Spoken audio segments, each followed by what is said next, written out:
Good day, everybody. This is Yin Yang here on morning number 1751. Consecutive days in a row, morsels of a thought of wisdom. Hopefully, that we learn the right things to do because knowing the right things to do is a form of wisdom, and then actually taking the action to do it is virtue. We're bringing more virtue into the world with morsels of a thought. I am myself borrowing wisdom from other people. George J. Chanos wrote Millennial Samurai, um, Book One, a mindset for the 21st century. And today we are in chapter 75, nonverbal cues. A great deal of communication is nonverbal and unconscious. It is therefore critical that you develop an ability to pick up the nonverbal cues and unconscious communication of others. People often use a facial expression, a gesture, or a body posture to either a conscious or unconscious effort to communicate a message. Some people pick up on these nonverbal communications, others don't. They need to be told what the other person is thinking. Some of the most successful people don't need to be told what someone is thinking. They already know. Many of the world's most successful poker players fall into this category. They have a highly developed ability to observe and read people. They analyze their body movements, gestures, betting patterns, eye contact, facial expressions, posture, even their heart rate and breathing patterns. They pick up on cues both consciously and unconsciously. I occasionally play poker and I use my time at the table to employ and further develop these skills. In Subliminal, How Your Unconscious Mind Rules Your Behavior, author Leonard Mlodinow, Mlodinow, tells us that, quote, human behavior is the product of an endless stream of perceptions, feelings, and thoughts at both the conscious and the unconscious levels, end quote. Conscious thought is what we use when we focus our attention on a task, such as designing a car or solving a math problem. Unconscious thought is when what our mind relies upon to recognize and avoid danger or to perform a variety of routine yet highly complicated tasks. Mlodinow explains, quote, the human sensory system sends the brain about 11 million bits of information each second. Our conscious mind can only process 15 to 50 bits of information per second. Although we don't realize it, our brains make many decisions each second. Most of these decisions are unconscious. According to Mlodinow, evolution has provided us with an unconscious mind because our unconscious is what allows us to survive in a world requiring such massive information intake and processing. One of the most important functions of your unconscious is the processing of data delivered by your eyes. About a third of your brain is devoted to processing vision, interpreting color, detecting angles, and detecting edges and motion, perceiving depth and distance, and identifying objects and faces. All that unconscious brain activity proceeds outside of your conscious awareness. Mlodinow tells us, quote, we look to faces to quickly judge whether someone is happy or sad, content or dissatisfied, friendly or dangerous, and our honest reactions to events are reflected in facial expressions controlled in large part by our unconscious minds, end quote. Expressions are central to how we communicate and are difficult to suppress or fake. Let's try that again. Expressions are central to how we communicate and are difficult to suppress or fake. In fact, facial expressions are such an important part of how we communicate that there is a specific part of the brain that is used to analyze faces called the quote, fusiform face area, end quote. We can tell within seconds how someone feels by the expression on their face, how a person moves their body, how they position their heart, arms, hands, and legs, how their eyes, mouth, fingers, and toes move, and whether their eye pupils are dilated or contracted, all are unconscious signals. These unconscious signals can reveal an emotion, feeling, attitude, or mood that the person exhibiting these reactions may prefer to conceal. Involuntary nonverbal signals tell an alert observer more about our state of mind, including our attitudes, emotions, thoughts, and feelings, than any words we can say. I'll try that again. Involuntary, nonverbal signals tell an alert observer more about our state of mind, including our actions, including our attitudes, emotions, thoughts, and feelings, than any words we can say. Your unconscious mind will pick up on many of these cues. Evolution has caused our brains to develop this unconscious ability for survival. But if you're observant, if you focus your attention on these areas, your conscious mind can also identify subtle gestures that convey a feeling or transmit a thought. By paying attention, you can identify gestures and expressions that reveal a person's inner feelings at that moment. We are reading Book One of Millennial Samurai by George J. Chanos, A Mindset for the 21st Century. Interpreting by paying attention, you can identify gestures and expressions that reveal a person's inner feelings at that moment. Interpreting this nonverbal language can give you a much more accurate understanding of a person's thoughts, feelings, and intentions.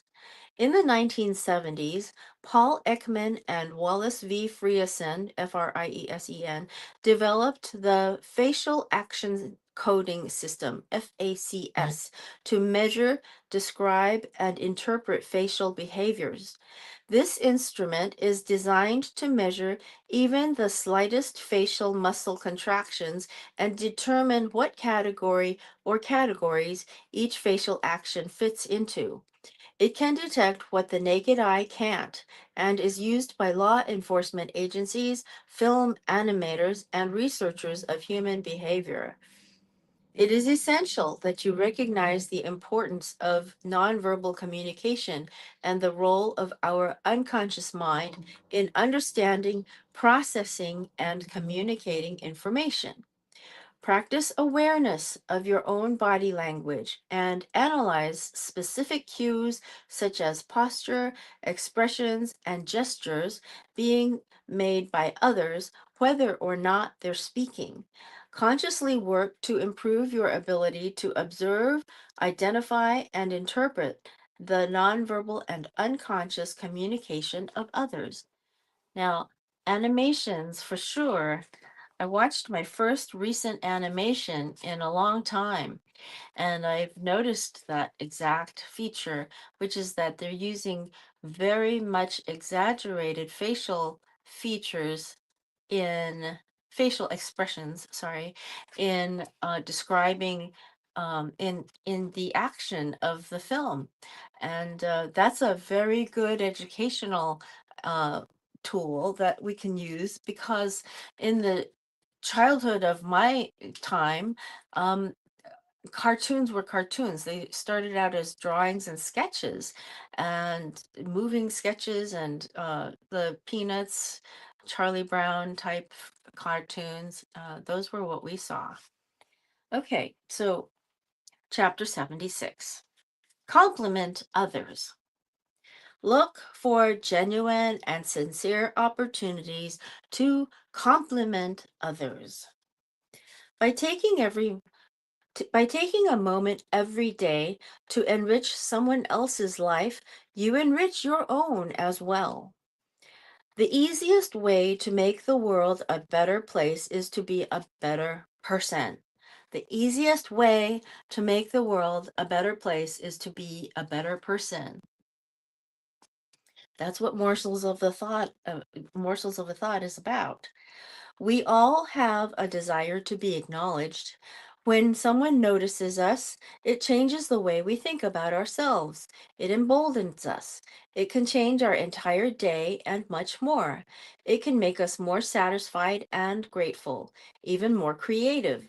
This change in mindset can be especially significant in the workplace where these feelings can make us more engaged and productive. Compliments are a powerful source of motivation, and they're free. They motivate not only the subject of the compliment, they motivate others as well. People strive to do that which brings recognition and praise.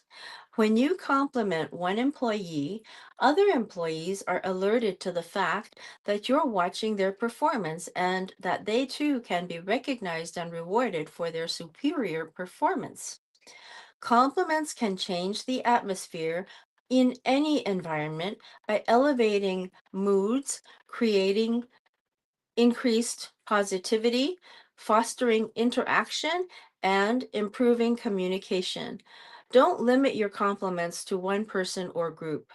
Look for opportunities to compliment others and always make sure that your compliments are genuine and sincere.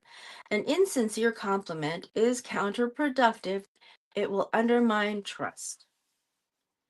Compliments are not only good for the recipients, they're good for those who give them as well.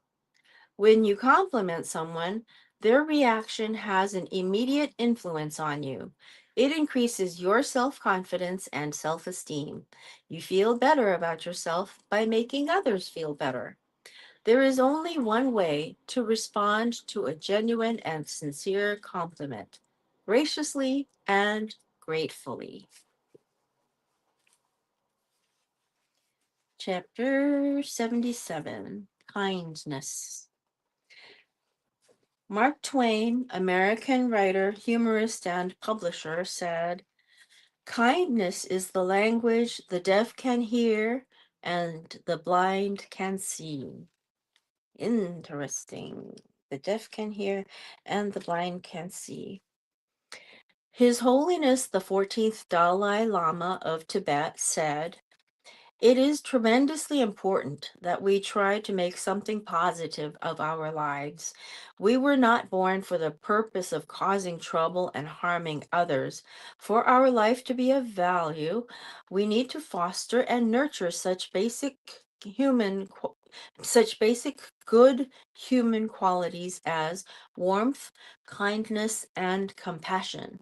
If we can do that, our lives will become meaningful, happier, and more peaceful. We will make a positive contribution to the world around us." Acts of kindness enrich all of us. They're like deposits in the global bank of goodwill. Goodwill with a small g. When you buy a stranger a cup of coffee, open a door for someone, or surprise someone with your kindness or generosity, you not only enrich your life and theirs, you make the world a better place. Research conducted by Dr. Michael Tomasello, Tomasello, of Max Planck Institute, demonstrated that children begin to help others at an astonishingly early age, even before they're 2 years old. It's inherent in our nature, and it naturally makes us feel very good. I added the word very. Sorry. It makes us feel good. I recall doing this I do remember when I was a toddler, and I recall doing that because it was true.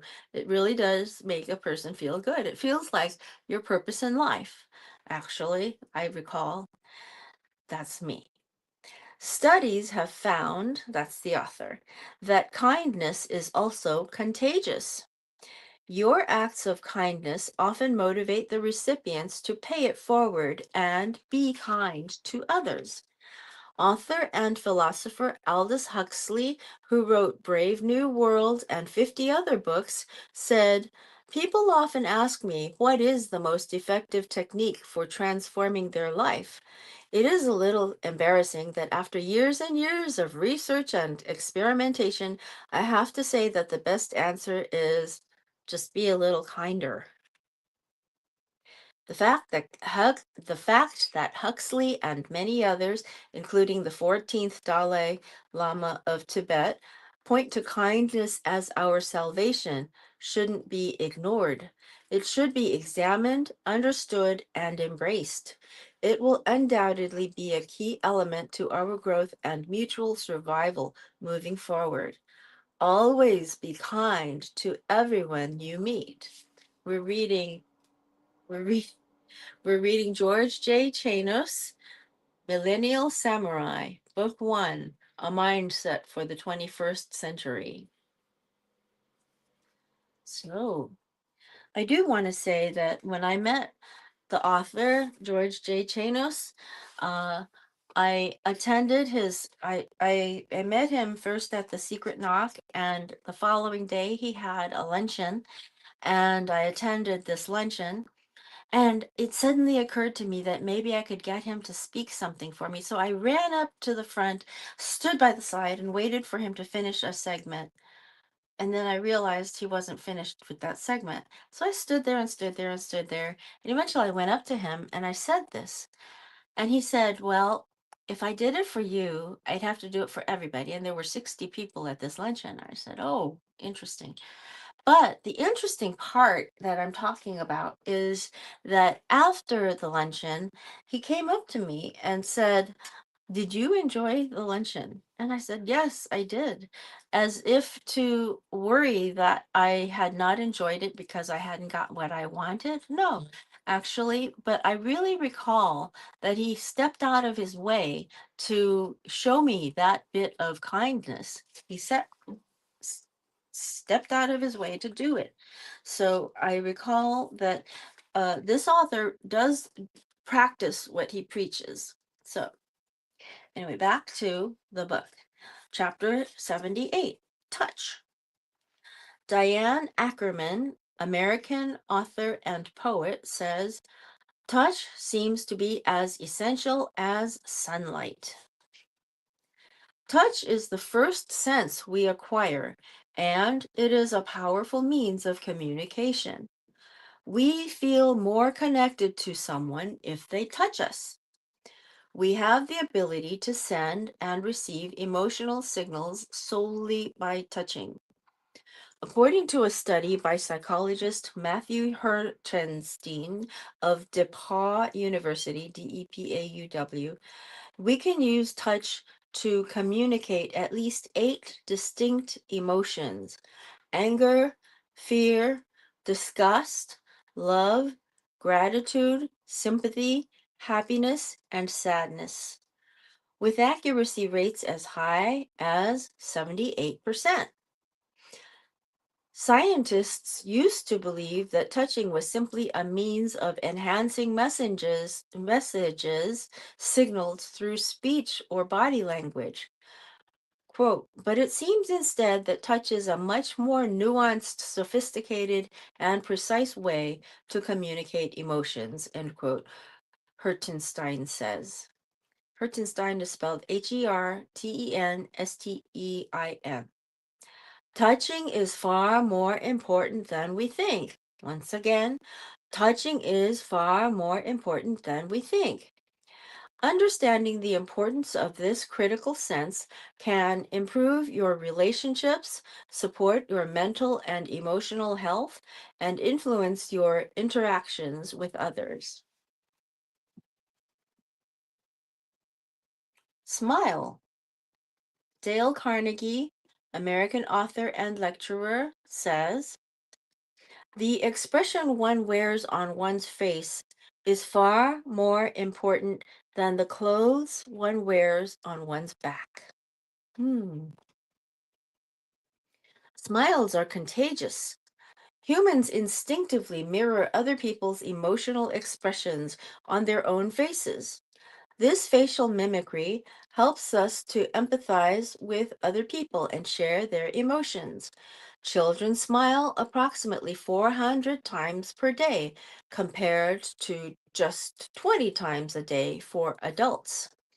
Much of that is the child mimicking the smiles they see. Research has shown that smiling releases serotonin, a neurotransmitter that produces feelings of happiness and well being. Research has shown that smiling releases serotonin, a neurotransmitter that produces feelings of happiness and well being. Research has also shown that we find others more attractive when they are smiling. A study out of the University of Wisconsin found that different smiles have different impacts on people's bodies. The researchers discovered that there was 16 times more of the stress hormone cortisol in the saliva of those test subjects who were exposed to someone with a dominance smile, I'm in control, than there was in the saliva of those who were exposed to a reward smile. Do that again. That, in other words, the I'm in control dominance smile or the do that again reward smile. Our bodies react physiologically to the facial expressions of others. Your facial expressions are physiologically affecting others, and their facial expressions are affecting you. Your facial expressions are physiologically affecting others, and their facial expressions are affecting you. Smiling when you first meet someone is important in establishing a positive relationship. It indicates that you're happy to see them and that you're a positive person. People naturally gravitate toward positive people. People are also more inclined to like someone who they believe likes them. A smile is one of your most important assets. Use it as often as possible. Interesting. I once knew a man who did not smile, and it was taken in Chinese culture, it was taken as a sign of dignity not to smile. However, decades later, I was told that he actually had lost the muscles to smile. He was unable to smile because of some form of torture that he had endured during his lifetime. He had been tortured, and the muscles for his smiling had been broken. And so imagine living your life that way where people don't know that you cannot smile. Be thankful that you can smile and that you can use this to your advantage in changing your life as well as many other people's lives and reciprocating other people's smiles and having their smiles reciprocate yours. Okay, I'll talk to you again later. Old Kinderheck.